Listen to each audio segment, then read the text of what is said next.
Esta história começa antes da destruição causada pelo dilúvio, quando ainda existia outra civilização na Terra, sobre o lugar que hoje, convertido em lenda, chamamos de Atlântida.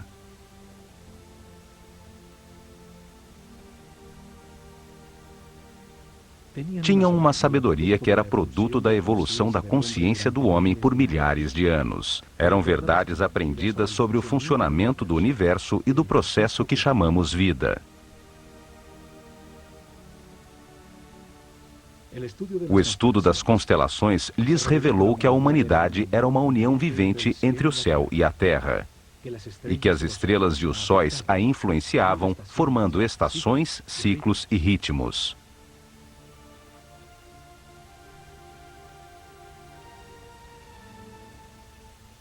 Sábios sacerdotes da Escola de Conhecimento de Narrakal, na Atlântida, descobriram que o planeta estava nos momentos finais de um destes ciclos.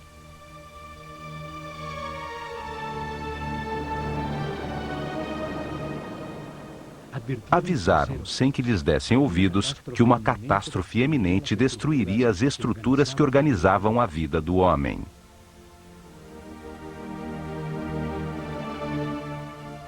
Sem o apoio da maioria da população, construíram alguns barcos fechados por todos os lados e os protegeram com campos eletromagnéticos de forças que podiam penetrar e dissolver a matéria. Comandados pelo sumo sacerdote Chiquitet Arelish Vomalitis, subiram a bordo com suas famílias, alguns instrumentos e animais domésticos e afastaram-se de Atlântida.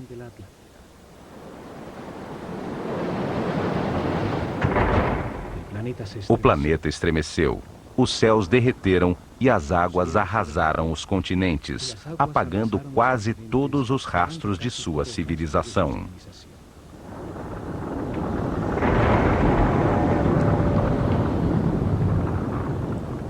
Como evidência próximo ao Egito, foram encontrados uns gigantescos monumentos de pedra chamados megálitos, que por seu tamanho, peso e difícil montagem, revelam uma tecnologia desaparecida, certamente da civilização Atlante.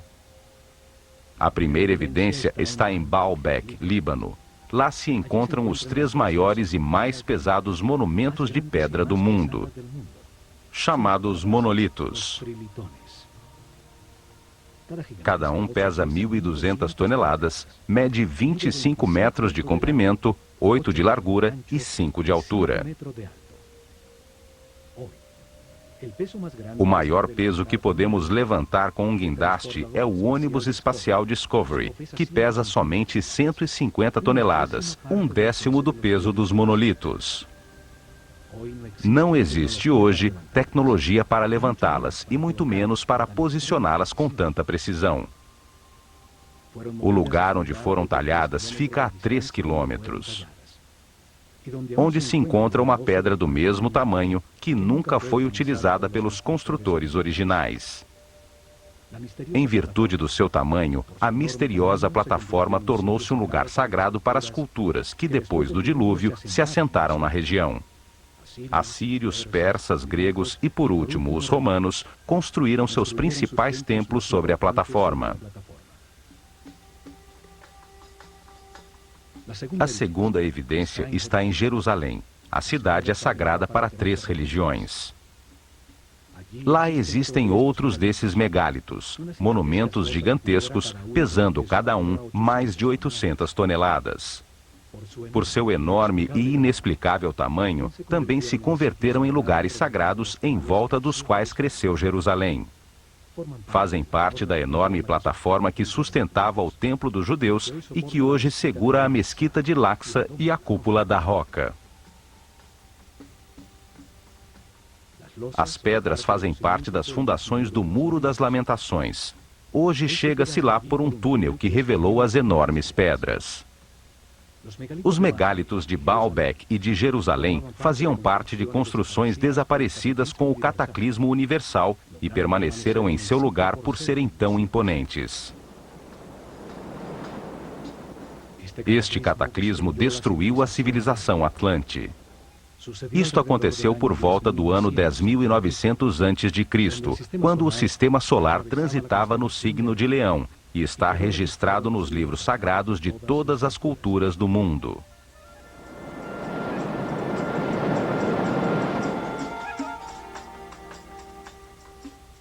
Quando se recuperou o equilíbrio, os sacerdotes sobreviventes ao cataclismo desembarcaram no centro da superfície terrestre, no lugar onde sabiam que afluem as forças telúricas do planeta.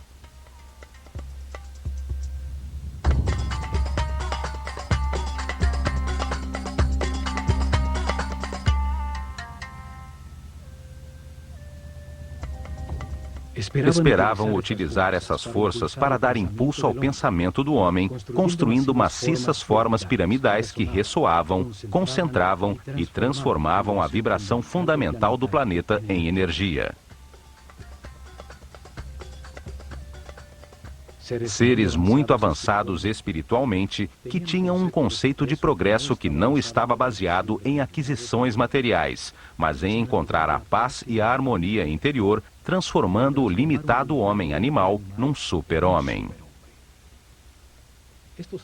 Estes sacerdotes, num momento que chamaram de Zep-Tep, o Tempo Novo, viram ressurgir das águas um oásis estreito e longo, uma terra fértil, rodeada pelo deserto protetor, às margens de um longo rio. Chamaram-no Egito. A terra que emerge das águas, o país de um único rio, o Nilo, com as melhores condições para gerar uma nova civilização. Os sacerdotes viram o cataclismo como uma oportunidade de orientar a humanidade a um destino mais alto e estruturar neste novo ciclo uma sociedade dedicada ao aperfeiçoamento espiritual.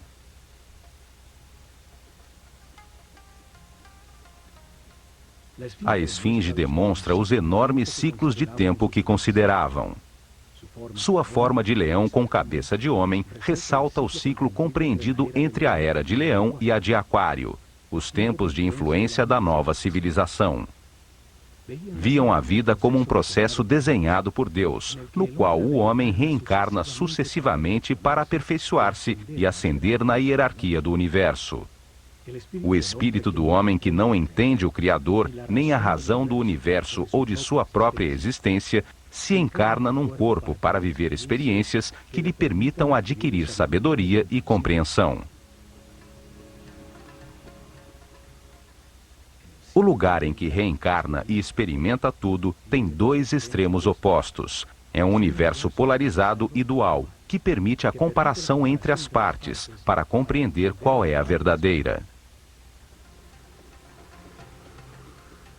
Aprende-se individualmente o resultado de cada decisão e comportamento na vida.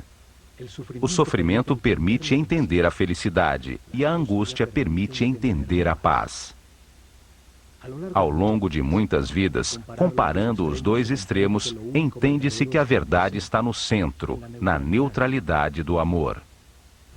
Através da reencarnação, o homem compreende a vida, se transforma num ser que respeita tudo o que existe, compreende que tudo tem a sua função, aceita que todas as circunstâncias, mesmo as mais difíceis, são perfeitas, pois são lições para o aperfeiçoamento espiritual.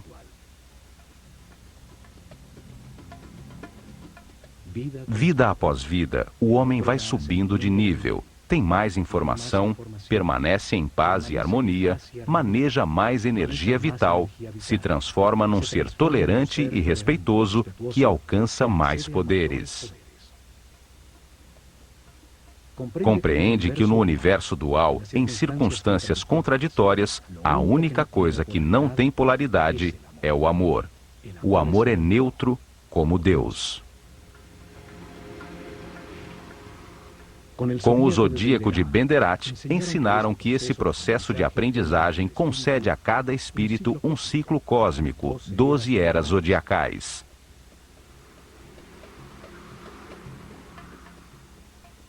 Um giro completo do sistema solar, recebendo a radiação de cada uma das 12 constelações.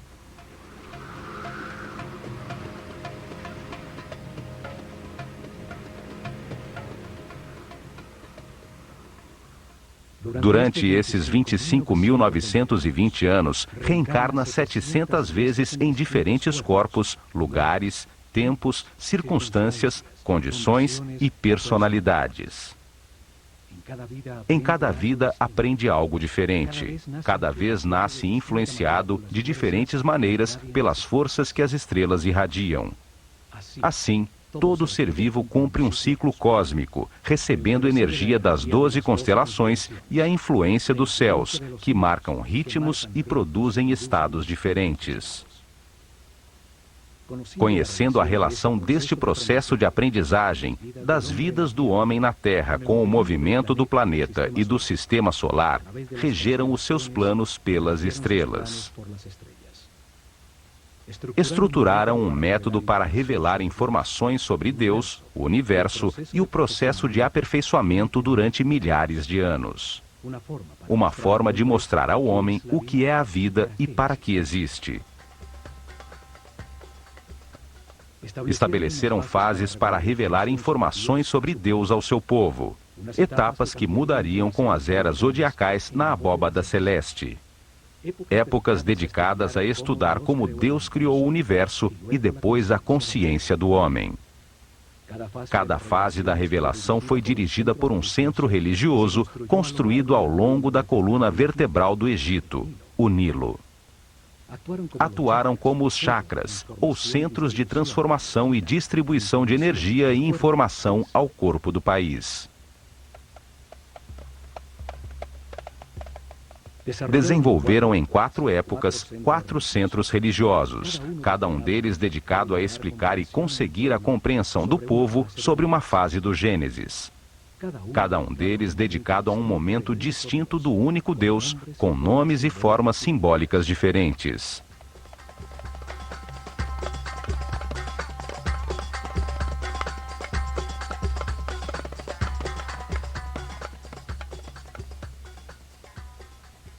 O primeiro centro religioso estabeleceu-se em Anu, chamada Heliópolis pelos gregos.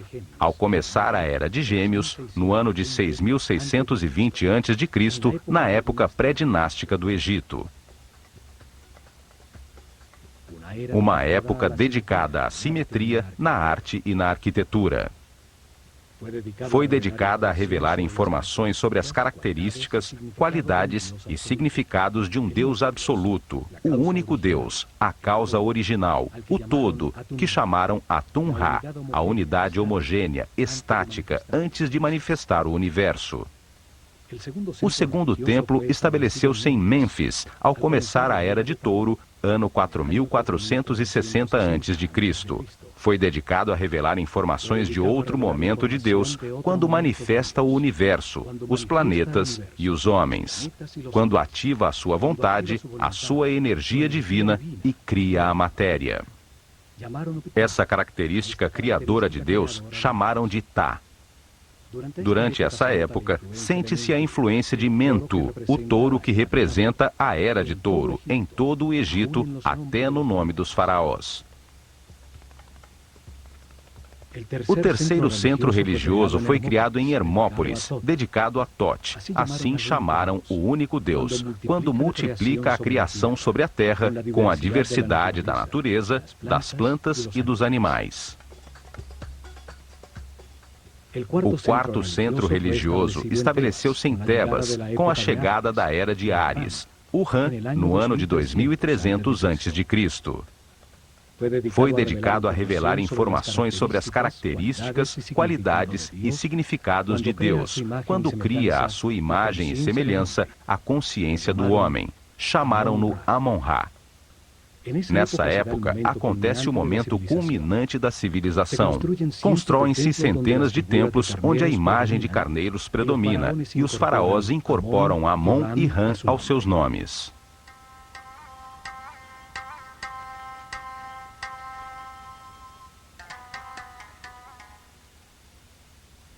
As mudanças de era ou constelação zodiacal determinaram a duração de cada fase da revelação.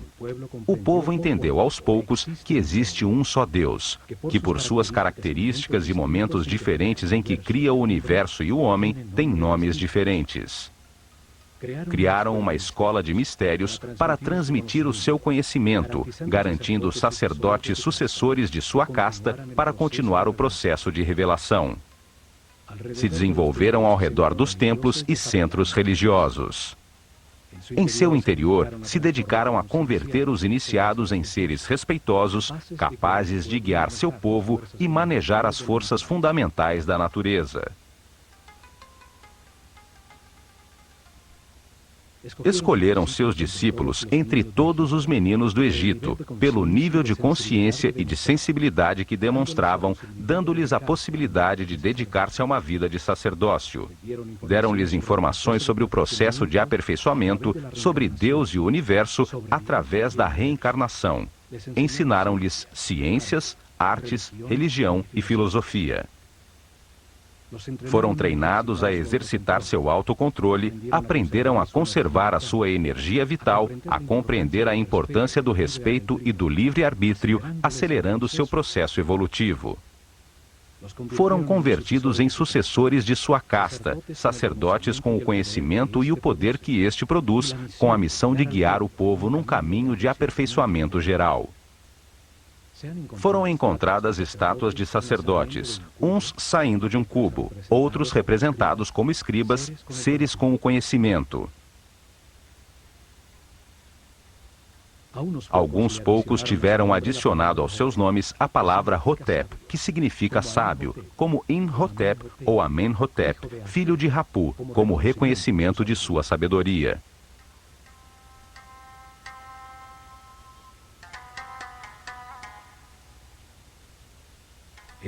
Foi dos templos onde concentraram o conhecimento, o poder, a riqueza material e espiritual que impulsionaram a organização da civilização egípcia.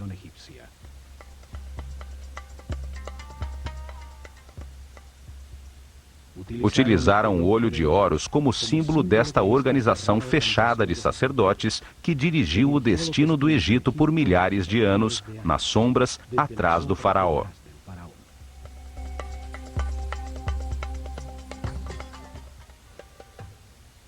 A escola de mistérios utilizou o olho de Horus como seu símbolo, uma assinatura que aparece nos muros de todos os templos do Egito. Um símbolo que traz à mente e evoca o seu significado, sua ação principal, e transmite uma ideia de uma maneira muito simples, além das palavras. Seu significado pode ser entendido milhares de anos depois de ter sido desenhado.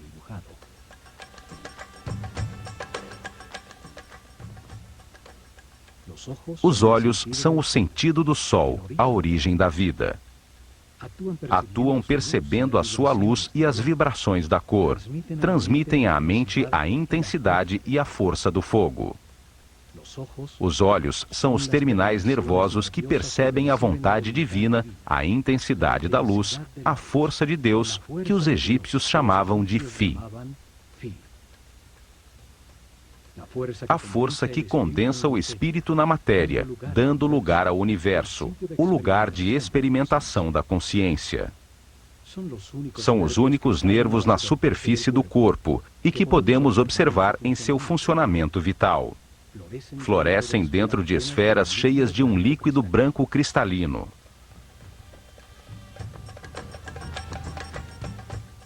Os olhos simbolizam a dualidade. O olho esquerdo é solar, sensível ao negativo. O direito é lunar, sensível ao positivo e afirmativo. Cruzam a sua informação para produzir a imagem mental correta do espaço.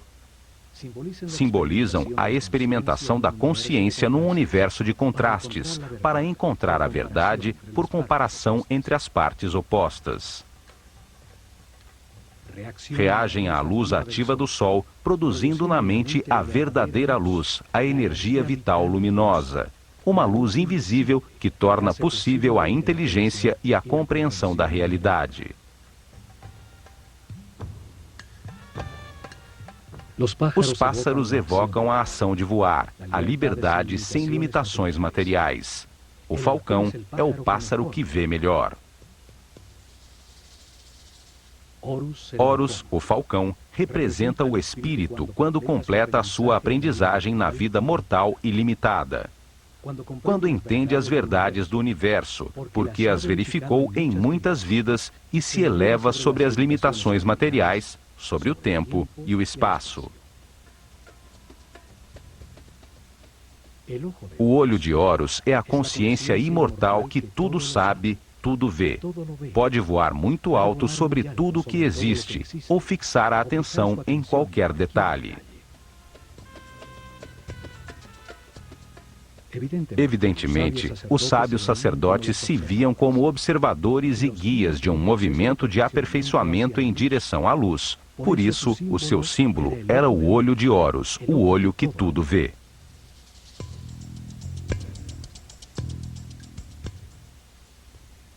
A começar pelos templos, os sacerdotes do olho de Horus guiaram em paz e harmonia o aperfeiçoamento espiritual do povo, revelando informação sobre Deus, o universo e o processo que sofre a consciência do homem.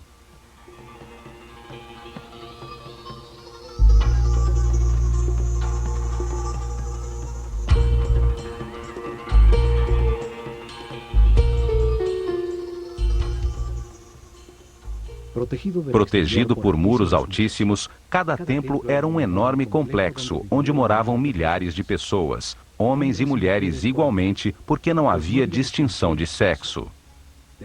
Dedicavam pelo menos 21 anos de suas vidas recebendo informação e treinamento para se converterem em sacerdotes ou sacerdotisas. O processo de aprendizagem era realizado em vários templos, onde permaneciam por longos períodos enquanto recebiam as informações necessárias. Havia treinamento correspondente a esse e provas de autocontrole para alcançar outro nível, em outros templos sobre o Nilo.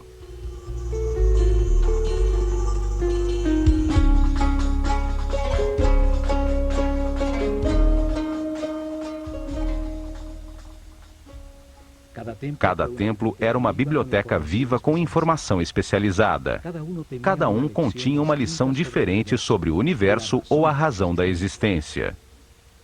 Cada templo continha em seu interior um tema sagrado distinto, com informações que dão sentido a tudo que existe.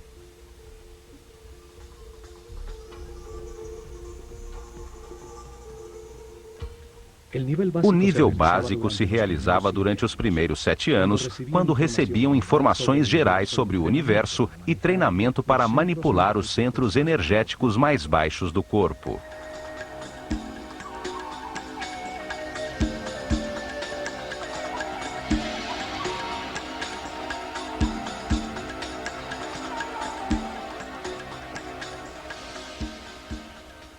Havia templos como o de Kom-Ombo dedicados a entender a necessidade do universo dual e polarizado, para permitir à mente comparar entre extremos opostos e assim compreender a verdade. Em seu interior, aprenderam a controlar o medo da perda, a entender que se possui em cada vida o necessário para adquirir as experiências de aprendizagem. Tinham instalações que despertavam o medo da morte para aprender a controlá-lo e entender que a morte é apenas um passo para outra experiência. Em túneis com água e crocodilos, grandes alturas, lugares fechados com serpentes, os iniciados provavam a sua determinação. Lá receberam a informação para superar o medo ao abandono, os instintos de agressão e defesa, a entender a existência de programas mentais inconscientes que geram reações automáticas para poder controlá-las. No templo de Luxor, em Tebas, transmitiram os conhecimentos que tinham sobre o funcionamento do corpo e o treinamento para que a consciência se identificasse com ele.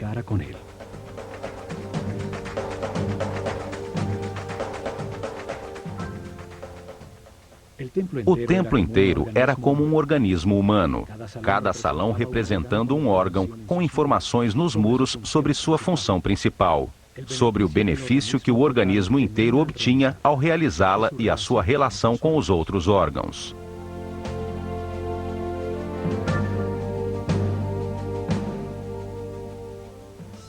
Em seu interior, realizavam exercícios de concentração e de movimento, levando a sua mente a cada órgão, até que o corpo inteiro estivesse consciente e os manipulasse à vontade como um excelente instrumento. Vários templos, com sacerdotisas de Néftis e Ísis, se dedicavam a transmitir informações e treinamentos sobre as percepções físicas, as emoções e desejos carnais, sobre a diferença das emoções superiores, a intuição e a inspiração.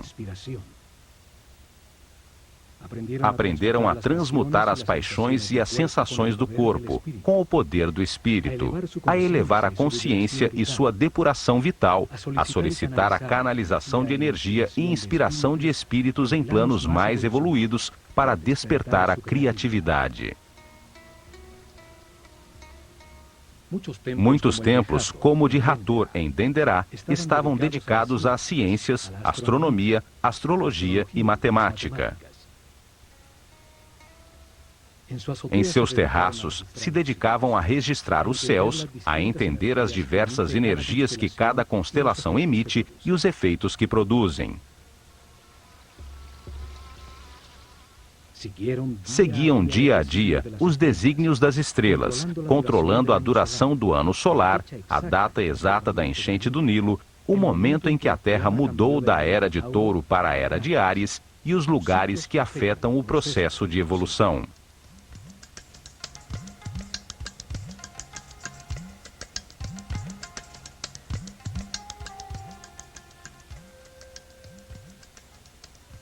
Depois de receberem informações dirigidas à razão e treinamento para controlar sensações, emoções e pensamentos, dedicavam outros 7 anos ao lado direito do cérebro, à inteligência do coração, a encontrar a diferença entre pensar e meditar.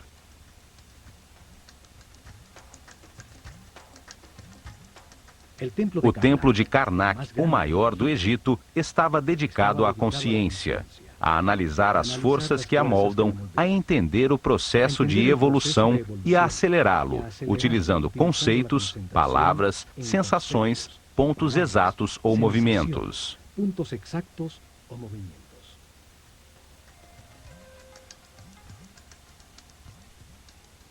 Aprenderam a concentrar-se em si mesmos, a diferenciar entre o eu superior e o ego, a identificar-se com um ser ou objeto externo até sentir e transformar-se no que se pensa.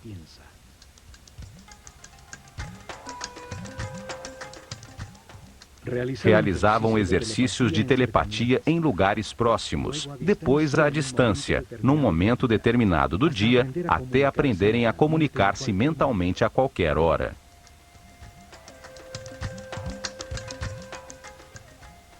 Recebiam informações sobre o tempo e treinamento para vivê-lo como um eterno presente.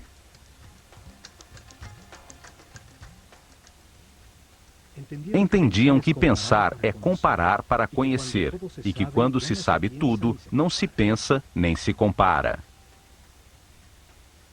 Aprendiam a mudar de estado ou nível vibratório, a manejar as circunstâncias externas, conseguindo o equilíbrio emocional como uma decisão mental interna.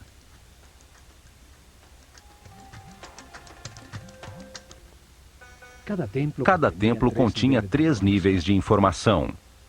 Era uma maneira de revelar informações simultaneamente a homens em diferentes níveis ou estados evolutivos. O primeiro nível transmitia informações básicas dirigidas ao povo. Cada templo contava uma história simples, repleta de símbolos e personagens fantásticos. Um drama sagrado facilmente compreensível. As ideias eram expressadas como mitos em forma de história.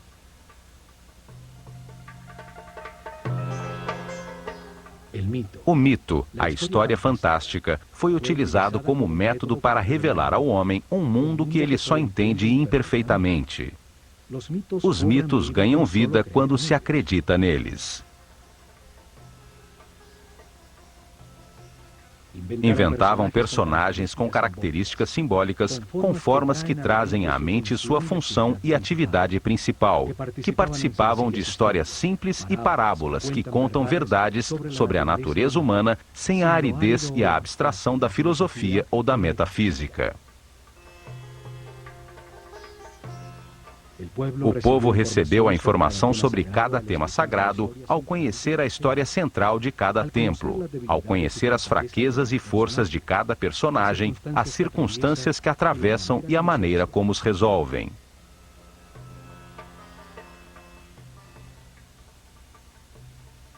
Utilizavam um segundo nível de informação, dirigido aos discípulos, seres com um nível espiritual mais elevado, aos quais se explicava diretamente o mesmo tema sagrado de uma maneira mais concreta e profunda.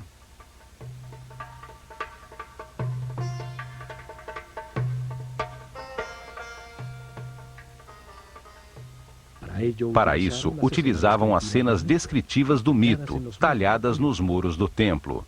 Explicavam cada personagem, o que simboliza no universo, a parte do processo de aperfeiçoamento que representava, o porquê da sua forma, comportamento e sua função principal.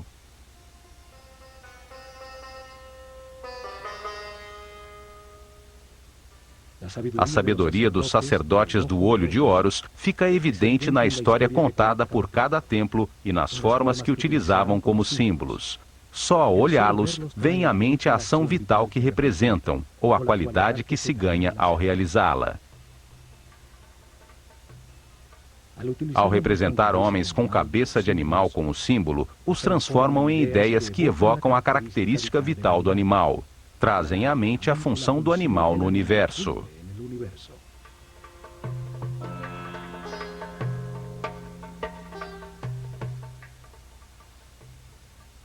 Um homem com cabeça de chacal adquire as suas características, seu instinto de orientação no deserto. Seguindo as suas pegadas, chega-se sempre a terras cultivadas. É, portanto, um excelente guia. Cada símbolo evoca uma simbologia. A forma simples de um pássaro evoca na mente o voo, a liberdade. Um disco solar sobre a cabeça de um homem fala da sua iluminação, da sabedoria que irradia, da informação que tem, do nível da sua consciência.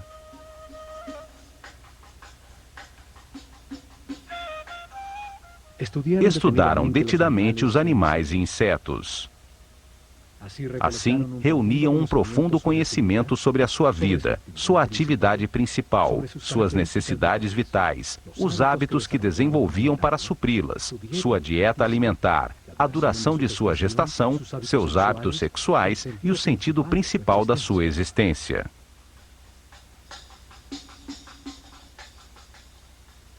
Escolheram os animais mais idôneos para representar uma ação vital e o que acontece no universo quando se executa. O processo da lagarta que se arrasta e tece para depois transformar-se em borboleta.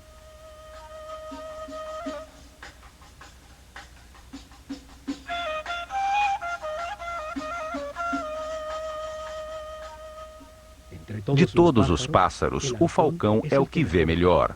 Tem um cérebro óptico com a vista mais perfeita e desenvolvida. Por isso, é escolhido como símbolo para representar essa função vital, o sentido da visão. Uma figura humana com cabeça de falcão é um ser que tudo vê, que domina o panorama, vendo perfeitamente cada um dos detalhes em que foca a sua atenção.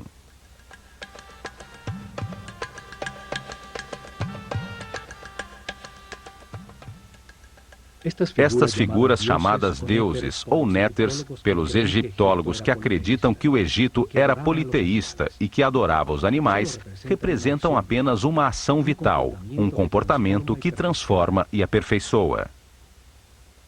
Cada ação importante da vida tem um símbolo que a representa, comunica a transformação que acontece na essência do indivíduo que a executa, o que obtém dela.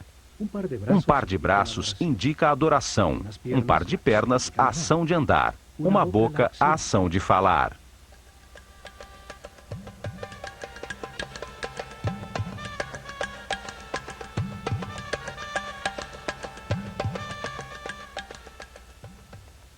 E por último, num terceiro nível de informação, cada templo guardou um código secreto embebido no próprio símbolo. Era conhecido apenas pelos altos sacerdotes e mestres, com informações sobre forças e energias fundamentais, como controlá-las e utilizá-las para prestar serviço ao seu povo.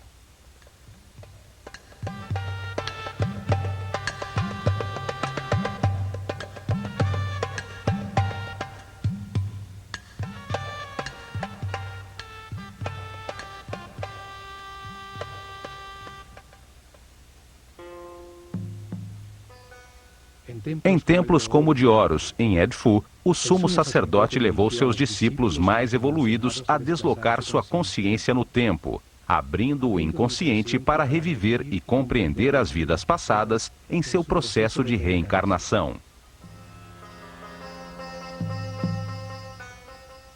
O sumo sacerdote foi sempre um ser muito adiantado no caminho espiritual. Ele não se identificava com o corpo, conhecia perfeitamente o seu funcionamento e que energias utilizar para equilibrá-lo.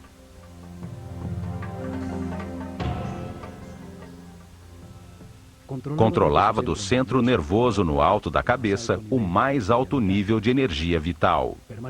Permanecia num eterno presente, irradiando amor, guiando e servindo com seu divino poder.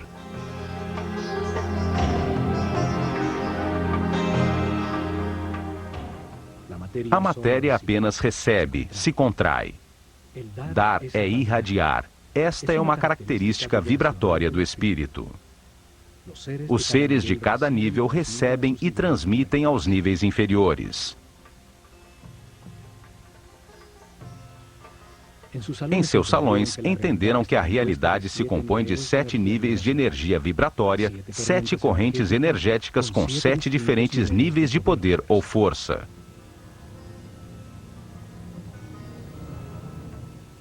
O corpo tem 7 chakras ou centros de transformação da energia fundamental do universo. Cada ser humano, em sua vida presente, utiliza um desses 7 centros, dependendo do nível de evolução de sua consciência. Quanto maior compreensão do universo, mais respeito, mais alto o chakra ou centro nervoso utilizado para transformar a energia, maior quantidade de energia processa diariamente e mais poderes transcendentais tem.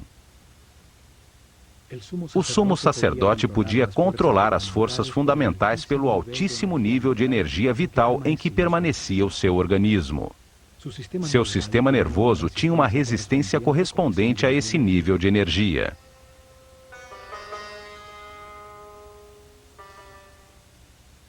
Assim, em todos os templos do Egito, os iniciados receberam informação e treinamento, aumentaram paulatinamente seu nível de energia vital e, de maneira correspondente, o nível de resistência dos nervos de seu corpo.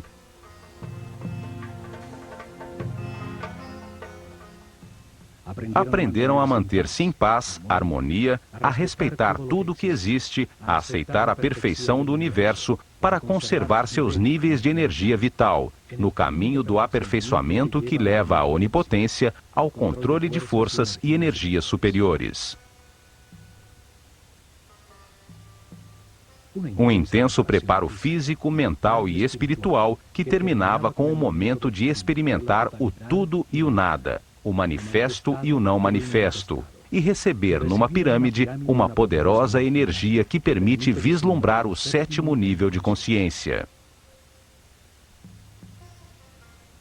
Durante a Era de Touro, se dedicaram a experimentar uma forma piramidal de tecnologia ressonante, que transformava as vibrações do planeta em energia. Um conhecimento herdado a ser colocado em prática.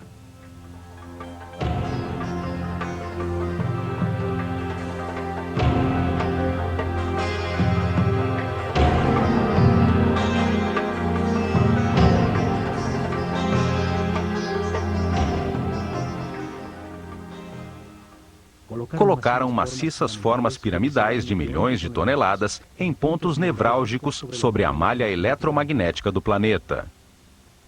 A massa piramidal, que continha milhões de partículas de quartzo, vibrava com a Terra, produzindo energia pela fricção de suas moléculas, num fenômeno que hoje chamamos de peso elétrico.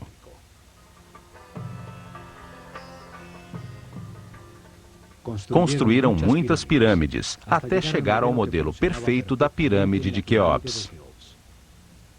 Seus corredores, galerias e câmaras transformaram essa energia em som, fazendo vibrar em níveis cada vez mais altos o que fora preparado física, mental e espiritualmente.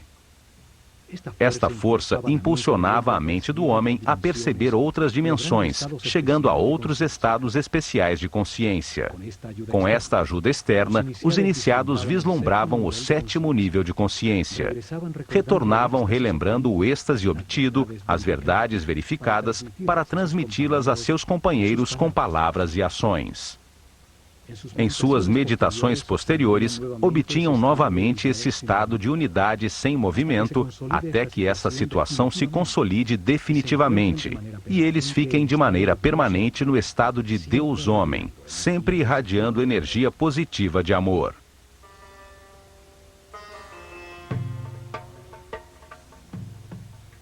O conhecimento sobre as formas puras do universo, os blocos básicos com os que se organiza a energia e a matéria, foram fundamentais para o desenvolvimento da civilização egípcia. Hoje chamamos essas formas puras de sólidos platônicos. 5 polígonos com seus lados e ângulos iguais, baseados em triângulos equiláteros, a forma divina, sem tensões. Utilizando essas formas, puderam produzir efeitos de ressonância e concentração energética para elevar a percepção da consciência, para conseguir efeitos de supercondutividade com os quais se anula a força da gravidade. Hoje se descobriu que o planeta tem pontos nevrálgicos, chamados nodos diamagnéticos, onde se pode controlar a força de gravidade do planeta e produzir fenômenos de supercondutividade. A supercondutividade permite amplificar ou diminuir a força da gravidade. Ao aumentar o peso das pedras, se enterrava conhecimento, sem que fosse necessário escavar. Ao diminuí-lo, tornaram as pedras leves para empurrá-las e movê-las facilmente, desde pedreiras longínquas. Na ilha de Sehel foram encontrados hieroglifos com fórmulas e ingredientes para produzir uma espécie de concreto que parece rocha. Cientistas franceses os decifraram parcialmente. Suas experiências confirmam que se trata de polímeros, que ao solidificar-se produzem uma espécie de pedra.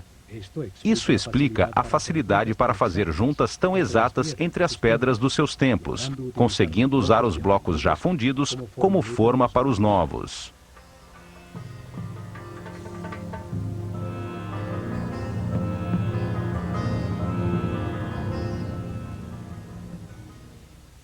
Mas o mais importante foi a sua visão de que a vida é um processo desenhado por Deus para ampliar a consciência do homem. Que o espírito do homem encarna repetidamente num corpo para compreender a harmonia pelos resultados de suas decisões.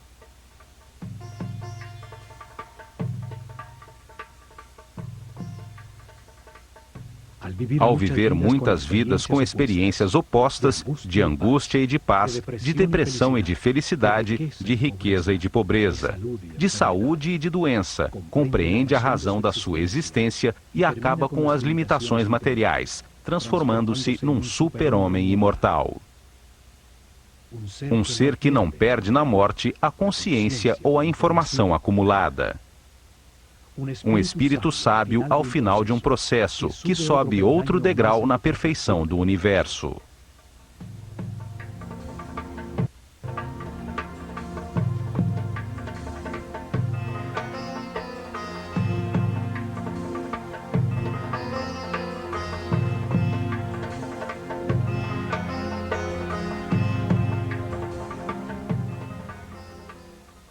O homem reencarna muitas vezes. No princípio, a sua animalidade é dominante. A intolerância e a agressão determinam uma vida de sofrimento. Aos poucos, se enche de dores e, ao tentar remediá-la, deixa de atacar, encontra a paz e, com ela, altos níveis de energia vital.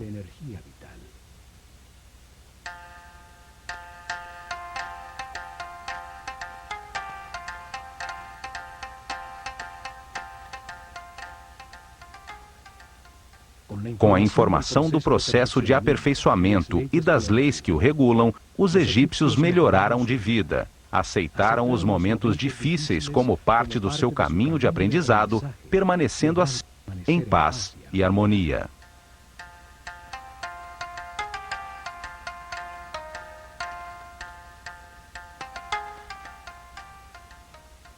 Os templos revelaram como homens, em um mundo de dor, podiam transformar-se em seres sem limitações físicas, com conhecimentos para transmutar a matéria e locomover-se livremente no tempo e no espaço. Entre as contradições de cada vida se aprende algo e se renasce um pouco mais sábio. Na polaridade entre a luz e a escuridão, entre o medo e o amor, se aprende a encontrar a paz e a harmonia, a manter a energia vital.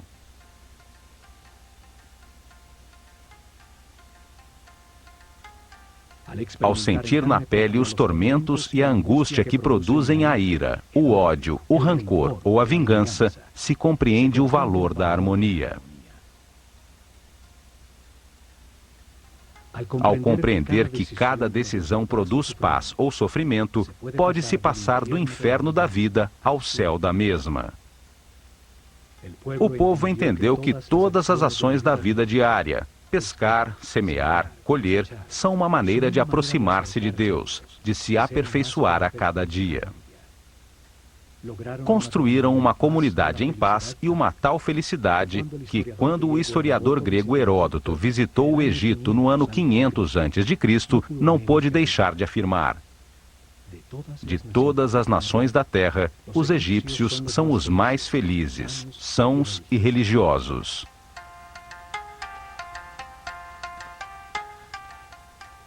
Apesar disso, não tinham uma palavra em sua língua que significasse religião. Não viam diferença entre o sacro e o mundano. Viam-se como os encarregados de compreender que Deus, o universo e o homem formam uma unidade manifesta pelo amor.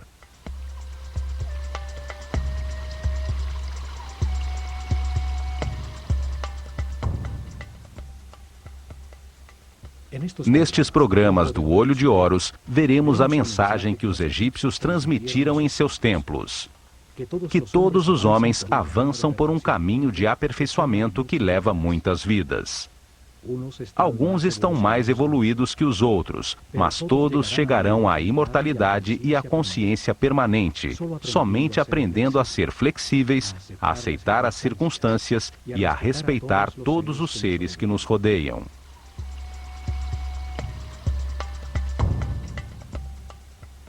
O caminho pode ser de sofrimento ou de paz e harmonia. Depende da valorização do que se tem e de agradecer a oportunidade de estarmos vivos para tomar consciência de que fomos criados por amor.